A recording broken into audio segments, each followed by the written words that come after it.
থাকি আজিৰ দিনটোত আমি ক'ব বিচাৰিছো ভাৰতবৰ্ষৰ এক ৰাজনৈতিক কলা ইতিহাসৰ বিষয়ে ক'ব বিচাৰিছো যিখন দেশৰ সংবিধানৰ শপত লৈ এই সংবিধানখনকে ভৰিৰে মোহাৰি দেশৰ সৰ্বসাধাৰণ জনতাক নাফুল ৰাষ্ট্ৰত কাণ্ডৰে সৈতে জড়িত কৰি নিৰ্ধাৰণ কৰা ৰক্ষকৰূপী ভক্ষক এখন চৰকাৰৰ বিৰুদ্ধে দেশত যেতিয়া বিক্ষোভ হয় তেতিয়া যুদ্ধ বিগ্ৰহে দেখা দিয়ে তেতিয়া ভাৰতবৰ্ষৰ সংবিধানে দেশত জৰুৰীকালীন ব্যৱস্থা শাসন ব্যৱস্থা প্ৰৱৰ্তন কৰাৰ কথা উল্লেখ কৰিছে কিন্তু এই সুৰুঙাকে লক্ষ্য আৰোপিত কৰি ইন্দিৰা গান্ধীৰ চৰকাৰখনে 1975 চনৰ 25 জুন তাৰিখে দেশত আপাতকাল অৰ্থাৎ জৰুৰীকালীন ব্যৱস্থা প্ৰৱৰ্তন কৰাৰ পোষকতা কৰে আৰু তাকে ভাল বেয়া বিবেচনা নকৰি গান্ধাৰীৰ ৰূপ ধৰি সেই সময়ৰ ৰাষ্ট্ৰপতি ফখৰুদ্দিন আলী আহমেদে নথিপত্ৰত চহী কৰি 26 জুন তাৰিখে সেই সময়ৰ প্ৰচাৰ মাধ্যম ৰেডিঅ'ৰ জৰিয়তে প্ৰচাৰ কৰে যে সমগ্ৰ ভাৰতবৰ্ষত জৰুৰীকালীন ব্যৱস্থা শাসন ব্যৱস্থা প্ৰৱৰ্তন কৰাৰ কথা মাননীয় অধ্যক্ষ মহোদয় যে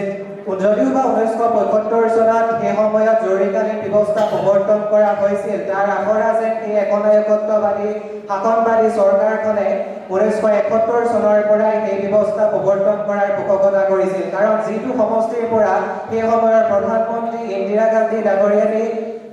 জয়ী হৈ আহিছিল সেই সমষ্টিটোত বেআইনী প্ৰক্ৰিয়াৰে জয়ী হৈ আহিছে বুলি বিৰোধীয়ে প্ৰশ্ন উপস্থাপন কৰাৰ পৰিপ্ৰেক্ষিতত এলাহাবাদ উচ্চ ন্যায়ালয়ৰ দ্বাৰস্থ হৈ সেই সময়ৰ প্ৰধানমন্ত্ৰী ইন্দিৰা গান্ধীয়ে ন্যায়ালয়ৰ দ্বাৰস্থ হৈ সেই সময়ছোৱাত 6 বছৰকৈ সময় নিৰ্বাচনত অৱতীৰ্ণ নহবৰ বাবে শাস্তি প্ৰদান কৰিছিল যিটো সময়ত আইনী আপাতকাল অৰ্থাৎ জৰুৰীকালীন ব্যৱস্থা প্ৰৱৰ্তন কৰা হৈছিল এই সময়ছোৱাত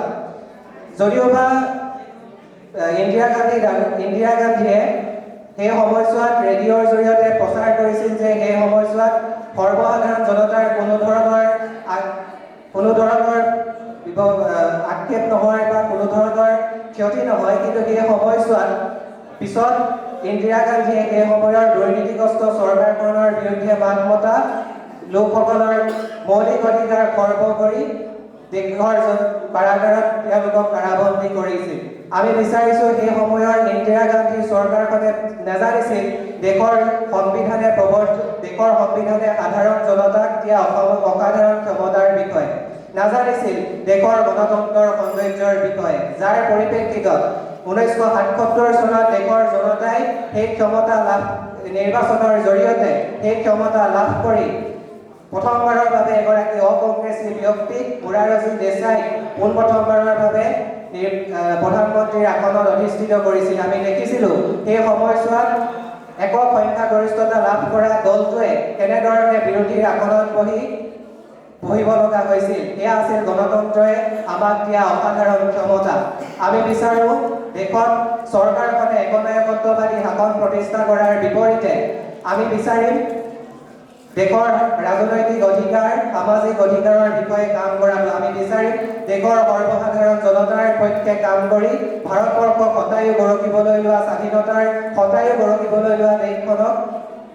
বিশ্বগুৰুৰ আসনত প্ৰতিষ্ঠা কৰাটো ধন্যবাদ মাননীয় অধ্যক্ষ মহোদয় ধন্যবাদ মহামান্য ধন্যবাদ পৰৱৰ্তী বক্তা